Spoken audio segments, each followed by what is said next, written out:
Hey everybody, how's it going? It is TRG bringing you another episode of, I don't even know what this particular segment is called, maybe Real Talk. And this is the first raw, unedited Real Talk that I've pretty much ever done, because I just don't have a video editor right now. So that's another thing. If you guys know a video editor that's willing to work on RevShare or Pro Bono or something like that, please let me know. I'm happy to give them an opportunity to see what they can do with my content, and hopefully we can make that arrangement mutually beneficial. But anyways, that's neither here nor there. The topic for today's discussion is how to make friends as an adult. Really. And I think that that's something that really plagues a lot of people. It's plagued me for sure at different points in my life. I'm in my mid-adulthood now. I'm middle-aged. So it's definitely affected me now that I've lived through it. So hopefully you guys can get some knowledge out of this video. Now, I think with most people, it comes a point where you go through an evolution where, it's not necessarily maybe something that's changed within you, but the circumstances around you have changed, right? So if you think about when we are in our adolescence, we go to primary school, we go to elementary school, we go to high school, and everyone has obviously had different experiences within high school, but you generally go to the school with the same people unless you're moving around a lot. Like, I don't know, your parents are like, you're an army brat or something like that. Your parents are moving around to bases all the time. But for the most part, you grow up with those people and you make a couple connections to friends and you share the same schedules because you're in the same classes, more or less, right? Even university, when you get out of high school, it's, there's a little more freedom there because you're taking certain electives, but for the most part, you're going to see some of the same group of people day in, day out, unless they go to different majors, but you're still on the same campus. It's not really until you graduate from university, when you're out in the quote-unquote free world and you're working class, that people start to, I guess, splinter. Splinter is probably too harsh of a word because that usually depicts some kind of like negative division. But I think you guys know what I mean. Like, they just kind of veer off into their own paths. Might be career might take you to different places. And also you might start to gather with different types of people, right? And you might just, not be as close with your core group of friends anymore. And then that's exacerbated, I think, with marriage and kids. Your friends just have less free time for hanging out in general. They have less free time for themselves, by the way. So at least in my perspective, it's nothing personal. It's just a duty or responsibility that they have. They're not the most important person in their life. Their kids are. And as a result, they have less free time for you, less free time for themselves. Whenever they go out, you guys, I'm guessing, have been there before. You have to go out for 5:30 dinners because their kids have to be home at 8. And so they need to leave the restaurant by 7. Get home, get changed, brush their teeth, read them a bedtime story, and then their lights up by 8 o'clock, right? So you're kind of on a timetable for wherever your friends are in life, right? And where does that leave you, right? So as just speaking from a single person, it kind of leads me in kind of a time stop position. At least for a long time, that's what I felt, right? Like, my friends were kind of passing me by while I was like staying stationary.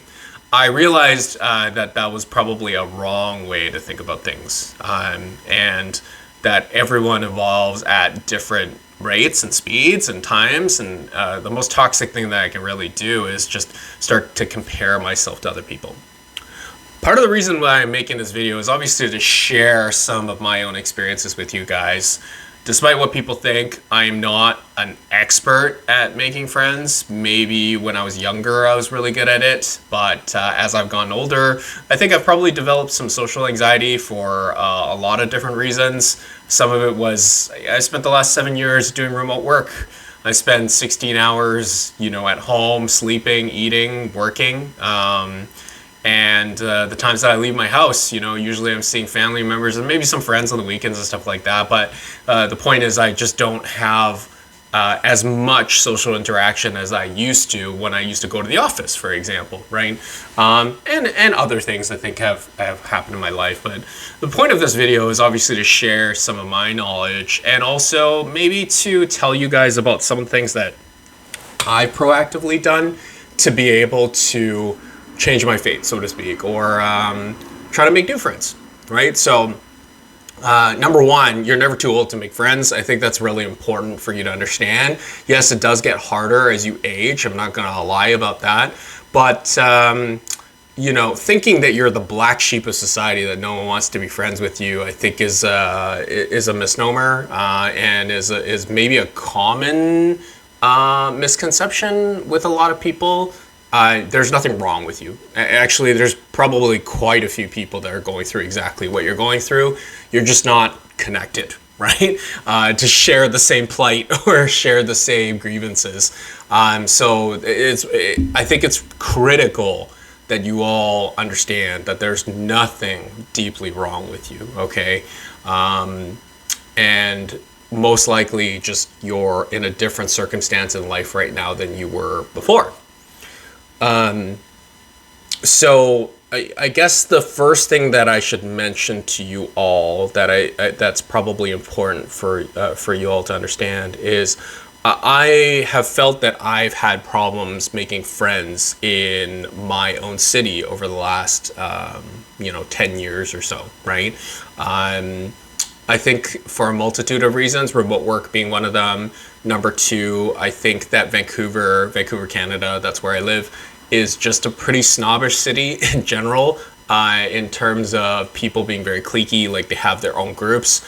I'm guilty of that as well, where we're friendly to people that are outsiders, but we don't exactly invite them into our groups. And I'm sure a lot of people could echo that sentiment because I've heard that sentiment from a lot of newcomers that have moved here that I've met. So that's kind of a regular thing that just happens here. And then I think the third pillar of that is really just my friends having different responsibilities within their lives, right? So it's made it more difficult to meet up, more difficult to find time, more difficult to even find things that are relatable. I just look at some of my friendships where they have to think about, should I send my kid to private school or public school, right? Like, should I take out life insurance policies? Like, those things I can talk to them about, but it's really hard for me to relate to those things, especially when I don't have kids. Okay. So in those particular circumstances, I've actually been fortunate enough, if you guys have been following my channel for a little bit, I've been fortunate enough to be able to travel to China for the last 2 years. So I went on a big solo trip in 2023. That was my second time in China, actually. And then in 2025, I did the exact same thing. So just last year. And both trips were 6 months. They were basically more or less backpacking around China. And it was a life-changing experience. And part of the reason why I point that out is because part of my efforts to get to know China a little bit better was to engage with a couple language apps to just make more friends around China. And some of the friendships have been hit or miss and flaky, and some of them have been genuinely like friendships and friends that I talk to every single day that I trust wholeheartedly and implicitly, and people that I've actually met online and then ended up meeting in person. And so I guess my number one tip that I could give you, if you're privileged enough to be in that position, is to travel. And by the way, traveling doesn't have to necessarily be super expensive. You can go to a country that's way more affordable than North America. Vancouver's obviously an exorbitantly expensive place. There's places I've heard that you can live on $500 in Thailand or Vietnam. So it is possible, right? It's just whether or not you can take that much time off work. And you don't need to be like me and take 6 months off work. I know I'm highly privileged to be able to do that, or I was working during that time, but at night times on remote work positions. But even if you have a couple weeks vacation to be able to do that, right? So I just felt a lot more connected to people over there maybe even just the way that I've been thinking lately about the world and the economy and politically and everything like that than I did here. And I feel like I'm way more aligned with a lot of people from Eastern culture than Western culture where I grew up. So I guess my number one tip maybe is to remove yourself from the current environment if you're not finding any success. And that's essentially what I did. I met a bunch of people on different language apps, and as we became closer friends, I did mention to them that I was traveling to X place, and if they wanted to meet up, some were comfortable with it and some weren't, and that's totally understandable. But at the very least, I took a shot and I did that, and I'm super grateful that I did, because I've met some super cool people overseas. The other thing that I did that I think was important that I learned in my travels is I actively tried to go out every single day that I was overseas. Even if I was feeling like depressed or missed home or felt lethargic, there were some days that I admittedly stayed in and maybe just went out for a meal. But some of the days, like, I definitely tried to push myself and in a relaxing way, but I still tried to push myself. And I'm really glad I did, because I actually was able to meet a lot of just random people. Random people, like I met a taxi driver that took me out for like Chinese barbecue one time because I was like an outsider, and super nice guy in Dezhou. Dezhou, I think that's pronounced Dezhou. Very close to Jinan, by the way.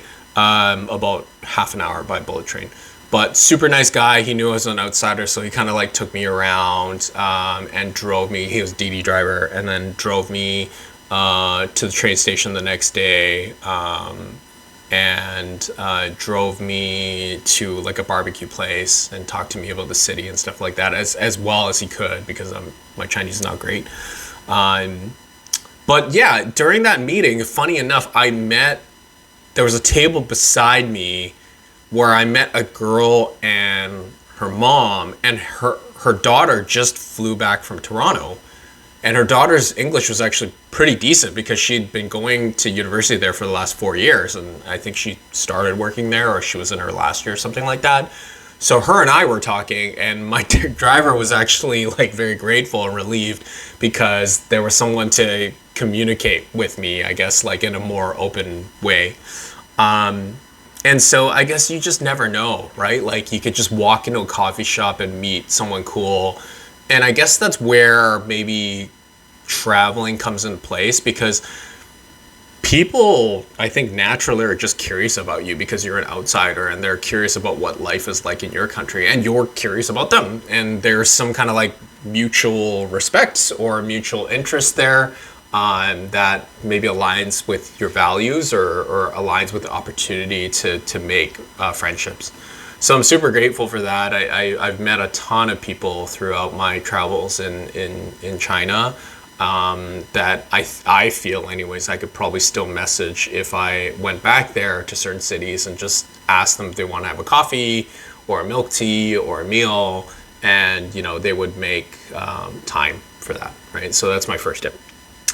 Second tip is, if you're not fortunate enough to be able to travel, which I understand is a privilege, and you're stuck at home base, what can you do to be able to meet people? So I do think that you need to find some kind of hobby that is going to allow you to have more of an intimate setting. And by intimate, I don't mean touchy-feely like sexual intimate. I mean like in a group or pod of like 4 or 6 people, so you can actually have a legitimate conversation with, right? Like not like a concert where people are screaming and you just can't get 2 words in because you can't hear anyone. You placing yourself in that environment isn't really going to be able to, well, it might, but like the likelihood of you forging a real bond and a friendship without that communication it probably takes a nosedive. So one thing that I think you should check off is it should probably be an activity in person. Whatever your interests are, whether it is a book club, whether it is dining out, whether it is board games, which I'll talk a little bit about board games in a second. And then I think the second thing is it should probably be a smaller group, like 4 or 6 people, so that you actually have a pod and a chance to get to know people rather than just like a party where it's like, I don't know, 30 randoms. For me, I feel probably way more comfortable in a smaller group than a bigger group. I think I've just grown some of that social anxiety over time. I can just feel it when I step into a party with 35 people. It just feels a little bit awkward. So yeah, it's a lot easier for me to manage, and I think it would be for you. And it kind of makes sense, right? Like you're jumping into the kiddie pool before you swim in the deep end, so to speak. Activities, board games. Part of the reason why I wanted to mention board games as a tip is because board games can take a long time to be able to do, right? Like if you're playing a game of Risk, it could take hours, right? Even a Monopoly, maybe, I don't know, an hour and a half or something like that, or an hour at the very minimum. So D&D could take like hours. And it's a fun activity where, you could be playing a team game where you're pulling towards the same goal, or it could be a competitive game, but it's a game where you're just kind of sitting down, spending a couple hours together, getting to know different people. When it's not your turn, you can chit chat with like the person next to you, just make jokes and whatever. There's like a lot of opportunities, I think, for socializing. So, definitely, I think like board games is something that I could recommend wholeheartedly. And it's like not expensive. Like, I don't even know how much it is within my city, but a lot of like trading game stores and stuff like that just have board games for free. They have a board game night that you can come in. And I don't even know if they charge anything as a minimum. Maybe they would if you lose some pieces or something like that. But most of the places that I've gone to don't charge anything as far as I know. They just want more people, more bodies there, and then people might be interested to buy things, right? So it's just foot traffic. So I think that's a good way, and I think people are pretty open about like you joining their table. They're also looking for a fourth or a fifth or however many players that they need within the game. So I think that's definitely something. Things I might stay away from is just, this kind of contradicts my first point, but yeah, it's good to play video games and online games and competitive games and stuff like that. But I do think unless you make a plan to like actually meet up with those people, you're not always gonna form like that kind of connection. I know that some people do, like they just join a Discord server, they get to know each other very well, and there have been couples I'm sure that have met on MMOs like World of Warcraft and got married and whatever. They would have never met their significant other otherwise. And yes, that's true. I haven't seen the math, but I think that's probably few and far between. And you're missing a lot of the elements of like physical interaction, like shaking someone's hand, giving them a hug, giving them a dab, like giving them a high five, like just checking out someone's body language and their facial expressions, right? Like that kind of stuff matters when you're talking about bonding. So I do think that it's critically important that you like put yourself in those kind of situations. As awkward as it might be at first, I think it's really quite important. Piggybacking off of that is a piece of advice that my therapist gave me. So there's an app called Time Left. I am not sponsored by them, so if they want to sponsor me, that's great. But this is a free plug, I guess, for the app. And my therapist, full disclaimer, not sponsored. I have not tried it myself yet, okay, because I was traveling when I kind of got introduced to the app. But I will, it's part of my goal. But my therapist has tried it as a kind of experiment to see what the experience was like, so that she could actually recommend it to her clients, right, with a positive reinforcement. And so she had really good experiences with it. So what the app is essentially you pick a city.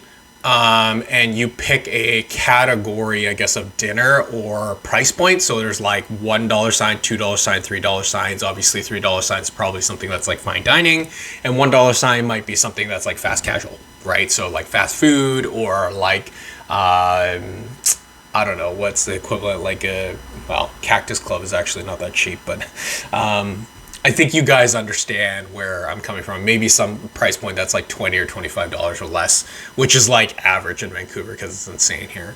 But I digress. And then you meet with five strangers.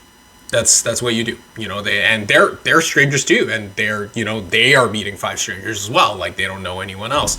You just get paired with five other people.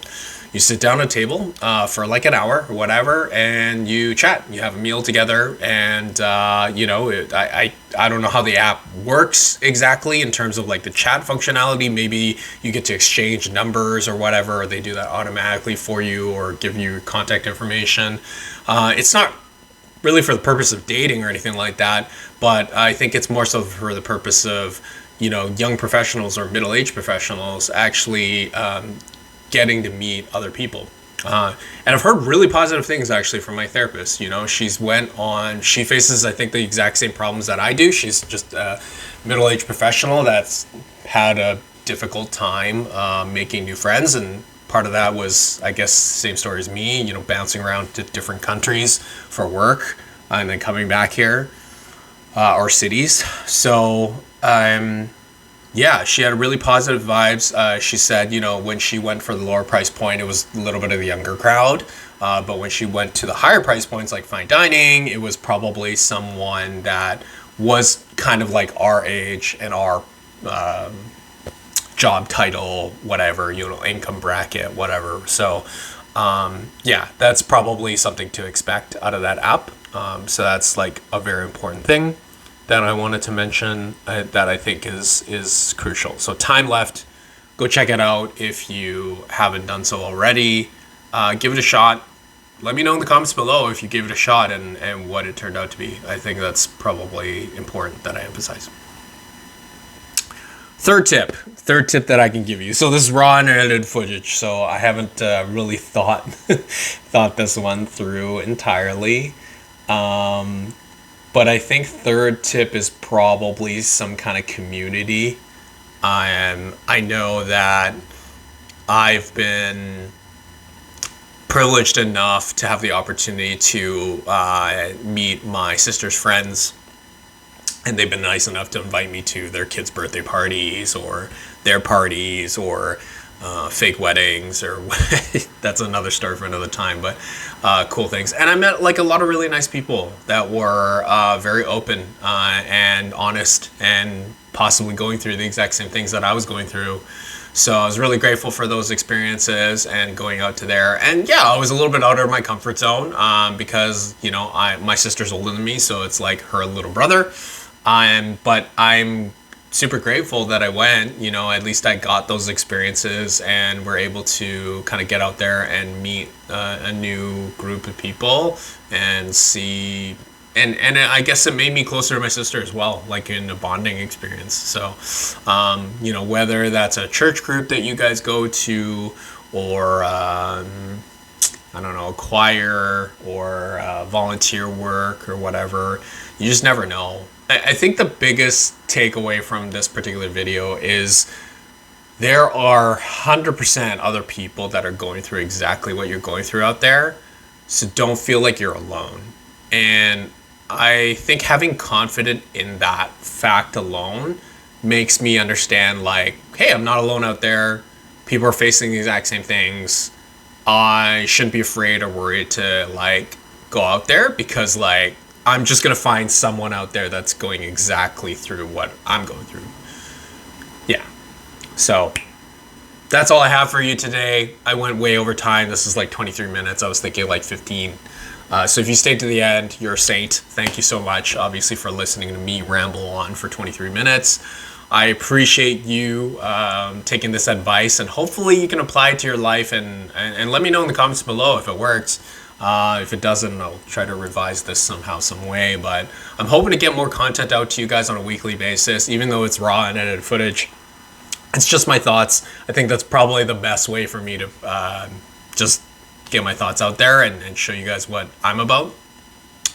And I will leave all my addresses to my socials if you guys want to follow me, like me, turn on notifications.